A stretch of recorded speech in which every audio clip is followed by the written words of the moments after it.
Academy of Art University's Urban Nights Update is next. Coming up, in case you hadn't noticed, holiday shopping season is officially underway. The latest on Black Friday and Cyber Monday. Why more and more young people are having vision problems. In our entertainment segment, we'll take a look at some of your favorite holiday films. And if you're a boba tea fan, you won't want to miss out about your go-to drink. All that and more coming up on Urban Nights Update.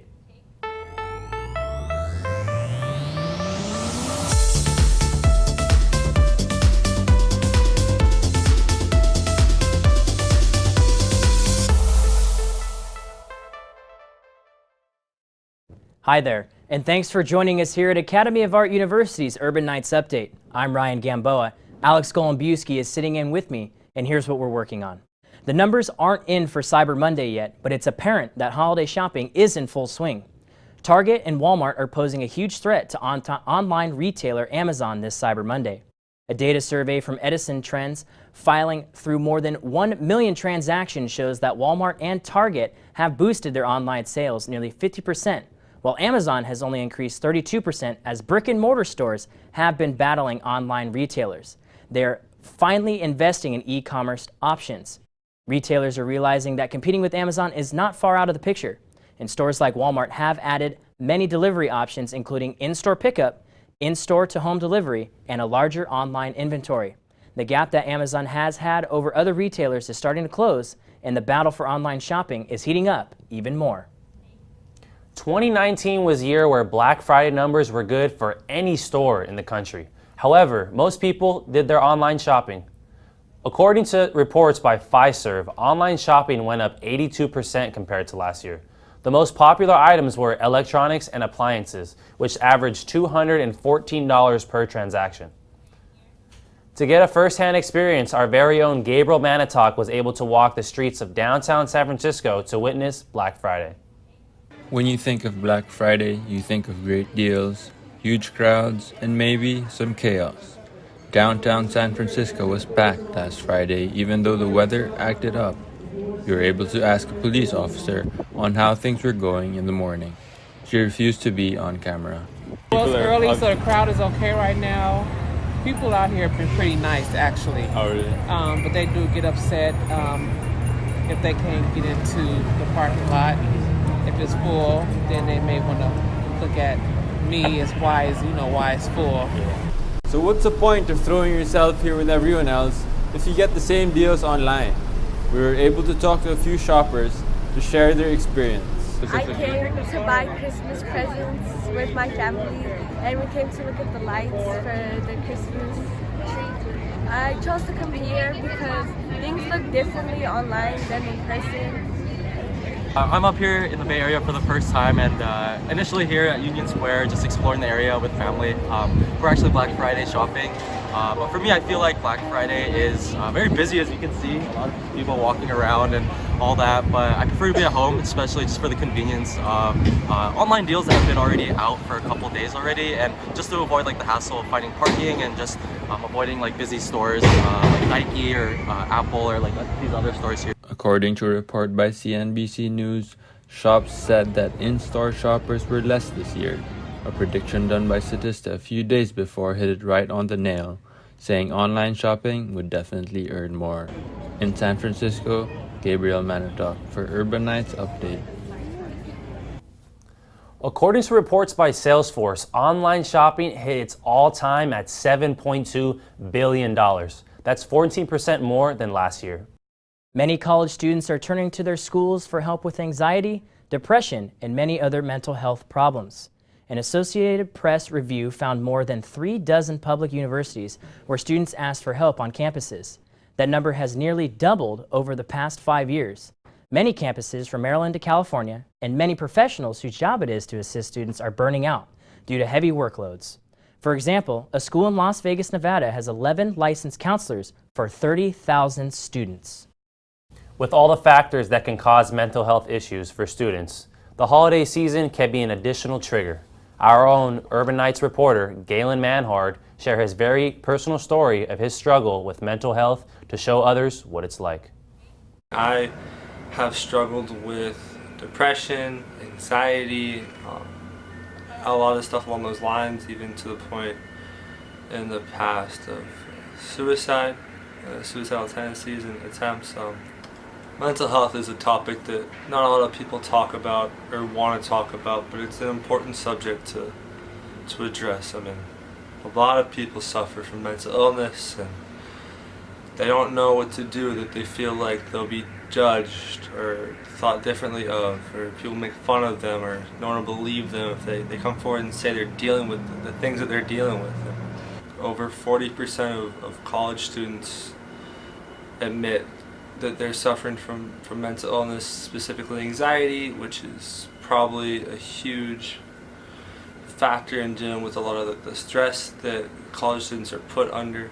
There's a major stigma around it, and it's kind of perceived as a bad thing, even though it's so common in society and specifically within college and student athletes. So just talking about it helps lower that stigma and kind of getting that not as common of a thing. And so the more you talk about it, the more open you are about it, helps that. And just knowing that it's okay, knowing that you're not alone, knowing that you have resources you can go to, just really helps. A lot of times, at least for me personally, anxiety would then lead to depression, which would lead to feelings of worthlessness and feeling alone and feeling like almost like the world would be better off without me. And every day is still a struggle. I mean, I still have a lot of things I talk about, and I still have a lot of issues that I deal with. And for me, a coping mechanism has been alcohol. And it kind of turned me into alcoholic, trying to numb the pain. And I'm here to tell you that there's ways to get around that. Reach out to a friend, call a loved one, go for a walk, go to the gym. Alcohol is, take it from me personally, alcohol is not the best way to cope. Thankfully, I was able to reach out and ask for help, and in doing so, reaching out, that saved my life. Honestly, I was able to get the help I needed. Mental health is a serious problem that no one should hold in. Reaching out to someone that can help is ultimately what helped Galen Manhard. If you are ever feeling suicidal, please call the suicide hotline at 1-800-273-8255 or go to suicidepreventionlifeline.org. Nearsightedness among kids is a rising concern. According to Dr. David Epley from the American Academy of Ophthalmology, the number of children needing glasses almost doubled compared to the 1970s. And what may be causing this problem? The expert said screen time is not the only factor. Exposure to sunlight may be a contributing factor. However, no definitive word on what's causing the increase. Do you feel upset or in panic when you can't use your phone? Well, that means you might be addicted to your smartphone. Research from King's College London warns that this smartphone addiction may lead to serious mental health problems. Another research study from BMC Psychiatry supports that addiction can be linked to symptoms such as depression, stress, and poor school performance. Now, have you ever wondered how a student athlete's life is in a junior college compared to one of a four-year? Our own Gabriel Manitok was able to sit down with Julius Kretzer, a member of the men's golf team, to talk about that transition. Thank you. We're here with Julius, a member of the men's golf team here at AAU, and is a transfer from New Mexico Junior College. So, Julius, how was the transition coming from a junior college to a regular college? Obviously, junior college it's very different. I went to a junior college in Hobbs, New Mexico. It was like an oil town, like 50,000 people, and the college had like 1,500 students, so it's a very small college. And then coming to here to San Francisco to a D2 school with like 10,000 students around, it's very different. Everything is way bigger, and they have more sports teams here, and yeah, obviously the city it's very different. So what was the reason for going to like a junior college first rather than, because you can obviously still go to a four-year college, but was it like just to try kind of test it out for 2 years and see? How was that thought process there? Right. No, so my priorities is always on golf, on the sport. So after I graduated from high school, I played 1 year just golf and played tournaments and bigger European events and like professional events as an amateur. So I wasn't super successful yet, so that's why I couldn't go to a good D2 school or whatever, 4-year school. So that's why we decided to go to a JUCO first and then play in tournaments and get a good national ranking and then get good offers from schools. So it worked out pretty good. I was ranked top 10 in the national ranking. That's why I'm here at such a cool school in San Francisco. So it worked out very good. So how's the transition now coming? You explained earlier, going from Hobbs to New Mexico, super different from like San Francisco's city life. Right. How are you liking your time here now? Right. So I'm from a city in Germany, and so I'm used to the city life. So I really like it. I like it when it's busy and a lot going on. You can do a lot, go out with friends, whatever. And yeah, I really missed that when I was in Hobbs, but it was necessary to prepare for golf. It was really good to focus on golf, a lot of practice, don't have any distractions. That's a little more tough over here, but it's it's fun. I love it. All right, well, Julius, thanks for joining us today. Sure. Back to you. Thanks, Gabe. Coming up, I was able to interview some athletes and see the challenges they face every day. As a student athlete, you miss out on a lot of activities because playing college sports is just like a job. Being a student athlete is not always the easiest thing to do. It requires you to be up earlier than most people to either go to practice or weights, then still having to go to class. Here at the Academy of Art, the men's baseball team is required to take a bus every morning across a bridge just to practice in Oakland. There are times athletes don't get a chance to shower, get a bite to eat in between practice and class, which is very bad for an athlete competing at a high level. We interviewed some baseball players and asked them what their biggest struggles are being a student athlete here at the Academy. Being a student athlete at RU is kind of difficult. A main issue we have with being on the baseball team specifically is that we don't have our own field in San Francisco. So there's a lot of travel time between going from Oakland to San Francisco and going back from Oakland to San Francisco. When you have class, you kind of have to pick and choose whether you want to eat first or shower. I mean, if you don't eat, then you smell good for class, but if you don't shower, then you smell bad, but you have a full stomach. So it's kind of like choosing one or the other. One thing that's a real struggle here is, just being able to have facilities so we can all work out as a team, get together and build that team chemistry, because a lot of the times, other colleges, they have nice campuses, with access to all this other stuff. But most of the time we either walk to Brandon or we have to wait till we have practice to actually get together as a team. Now that we've heard from some baseball players, let's hear what other athletes have to say about their struggles here at the Academy. One of the biggest struggles that I think that we encounter as track and field athletes, and not only us, but I know you guys too, is not having facilities that we can go to right away that will get us to our class on time after practice. So like us, I know we practice in Daly City, and yeah, it seems like it's right there, but once traffic picks up and we have to get to class, it may take an hour to 40 minutes to an hour to get to class.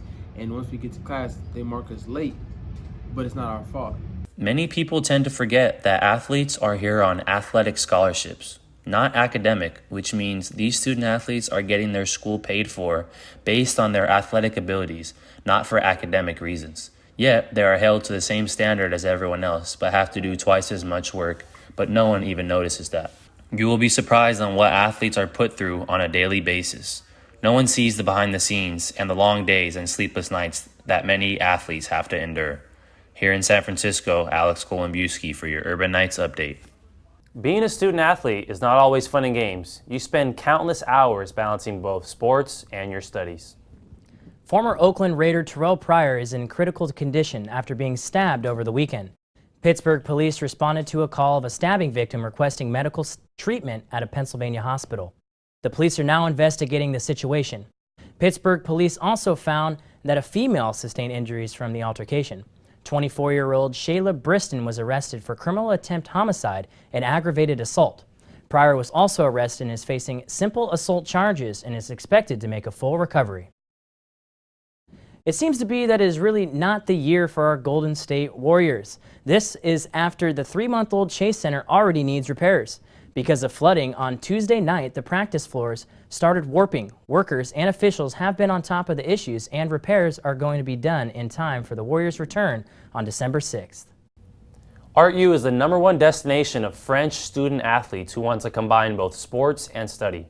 Martin Cass created USA Project, a consulting agency that fulfills their American dream. Rabah Wali tells us the story in French with English subtitles. On part loin de chez soi, on apprend à vivre autrement, à se remettre en question, à découvrir de nouvelles choses, à voyager, et ça c'est une expérience unique. C'est une très grande différence, c'est aussi ce on savait déjà et c'est ce qu'on était venu chercher. Le système est complètement différent. Ici le sport est plus universitaire, donc il y a vraiment une vie, le sport est jeune aux États-Unis. Au niveau de l'école, au niveau du sport, tout est très différent, donc il faut vraiment accepter de changer son mode de vie, changer sa façon de s'entraîner, changer sa façon de travailler à l'école. J'ai créé USA Project il y a 2 ans pour aider les jeunes sportifs à intégrer des universités américaines et à obtenir des bourses d'études. Aujourd'hui, ce qui est important pour réaliser ce projet, c'est d'avoir un bon accompagnement et d'avoir un contact avec les coachs. Et ce contact avec les coachs, il est permis, il est rendu possible en se rendant à des compétitions nationales sur des campus. Et aujourd'hui, c'était la raison de ma visite, les championnats nationaux de cross, où j'ai eu la chance de voir une de mes athlètes qui concourait aujourd'hui.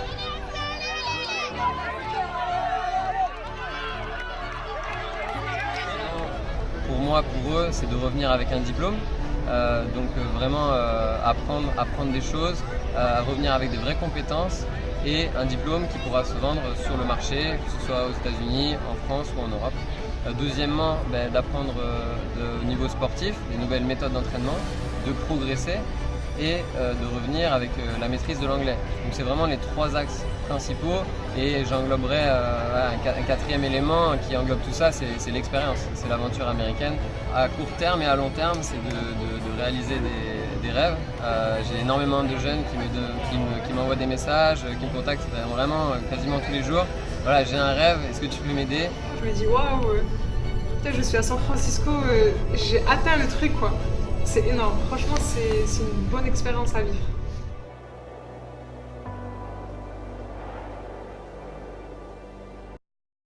Now for a look at how some of these international students are performing. Let's join 2-time All-American Rashad Williams with the sports segment. Hi and welcome to the sports segment where we give you all the weekly updates and news. Just like that in a flash, track season is officially here. And here's a look at the track and field season opener.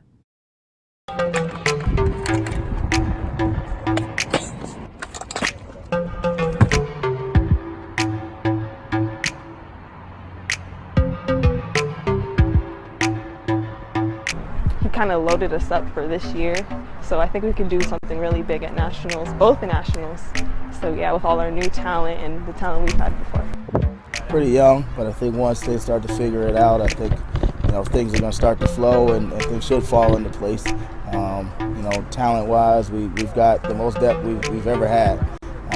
We cover some areas that we haven't covered in the past at a high level. So looking forward to just bring in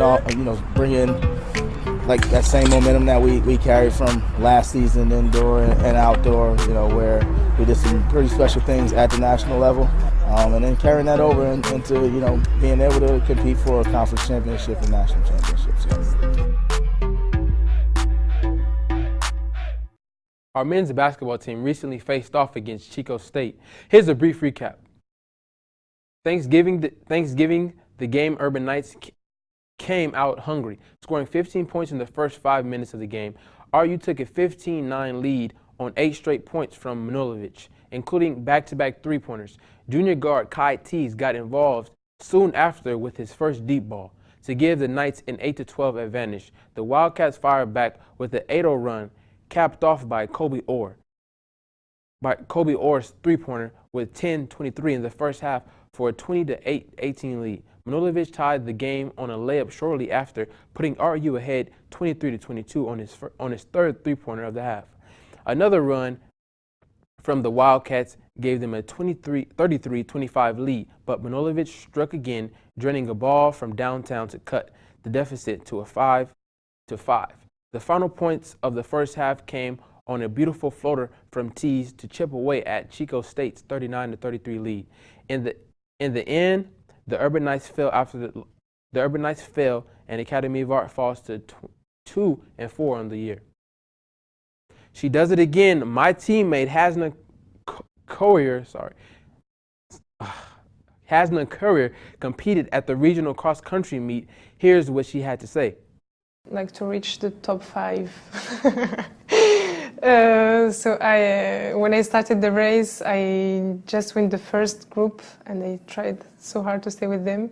I was very careful. I didn't want to do like last year because last year I started very, very fast and I couldn't finish the race. It was really awful. But this year I learned from last year, so I said I just have to be very patient and careful and just follow the group and see how it's gonna be.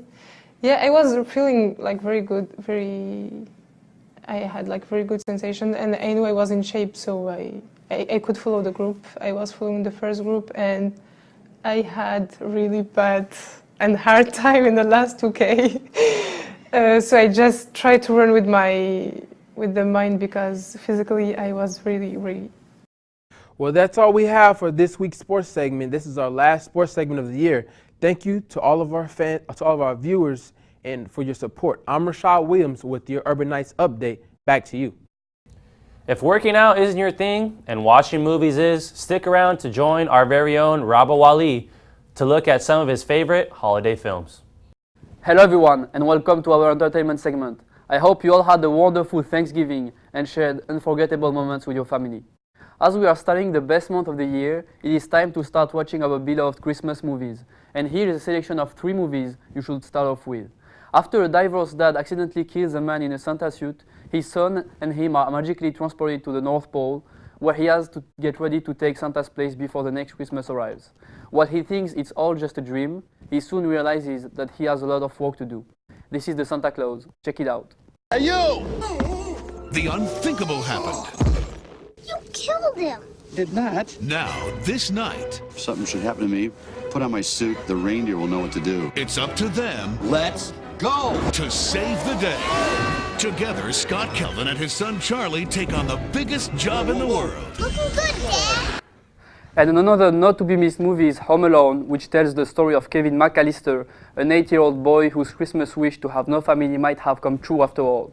After his family mistakenly leave for a trip to Paris, he finds himself alone with 2 conmen, played by Joe Pesci and Daniel Stern, who plan to rob the McAllister residence. Here is a look into the humorous adventure. When the McAllister family left on their Christmas vacation, Did we miss the flight? No, you just made it. Yeah!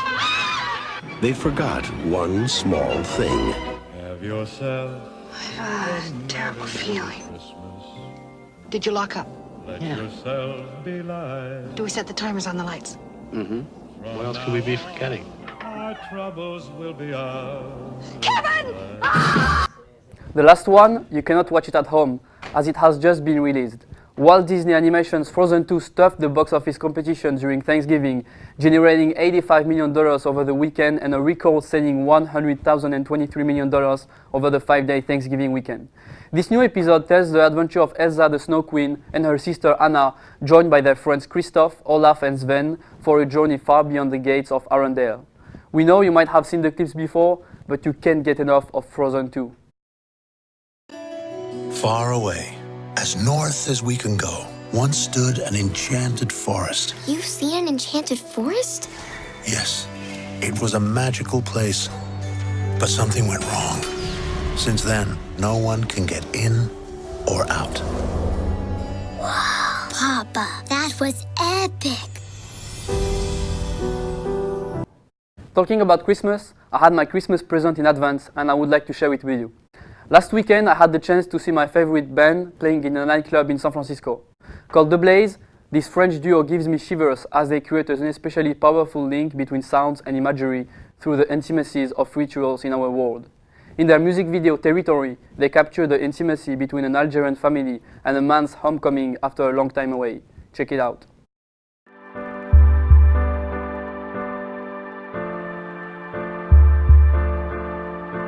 We've waited for this day. we shed some tears of love now, like a desert in the rain. Thanks for tuning in. I'm Rabah Wali for your Urban Nights update. Enjoy your holidays. Thanks, Rabah. If you think boba tea is just a passing trend, well, think again. It's just tapioca pearls with tea and maybe a little bit of sugar. But for some people, it's more than just a drink. The Asian drink has become one of the most popular drinks in the United States, and even some famous rappers have made some songs in the honor. Bubble tea has been around since the 1990s, and Eater reports that the global sales for the drink reached nearly $2 billion in 2016. And by the year 2023, its projected sales are expected to reach $3.2 billion. Now, boba tea could be very delicious and popular, but it can cause some serious damage to your body. Selena Arona Alcazar is going to tell us more about it. I usually come like every 2 days. Sometimes I do it like 5 days a week, to be honest. I mean, it gets expensive over the time, but then at the same time it's so refreshing that I don't mind it. Boba tea is being around in America since the 90s, and since then people have gone crazy over it. It's pretty much starts my day, and I come here like almost every day to get my boba tea, along with a few other places, but if I don't have this, then my day is not going to be right. A research made in a platform called Foursquare say that between 2015 and 2019, the location of places that sells boba tea went from 884 places to 2,980 places in the country. In San Francisco, you can find boba tea in any corner. Like here, I'm standing in Kennedy and Sutter Street, where if you walk only 3 blocks from here, you will find more than 5 boba tea shops, like this one right here. This simple tea with tapioca balls made in Taiwan have become one of the most popular drinks around the world. I love it. But it might not be really good for your body. A study made by the Aachen University Hospital in Germany found out that tapioca pears used for boba tea drinks contain traces of polychloride, biphenyls such as acetone and bromate compounds, chemicals that can be potentially carcinogenic to humans and animals. So there are a lot of rumors that boba isn't good for you, maybe because of what it's made out of, but I think that personally, a lot of things aren't good for you, like sugar, but I think people could just be saying that and it's not necessarily true. And a lot of people still drink it after knowing that. You already hear it from someone who works in this field. People knows about the side effect of this drink, but the real truth is that they won't give up to their favorite drink. It's dangerous but delicious. In San Francisco, I'm Selena Arona Alcazar for UNS Update. Sheesh, now I know why I never became a fan of those little bubbles. Well, that's it for this edition of Academy of Art University Urban Nights Update. I'm Alex Golombiewski. And I'm Ryan Gamboa. For everyone here, thanks for joining us. We'll be taking a break for the holiday season, so we'll see you back here next year. Enjoy your holidays.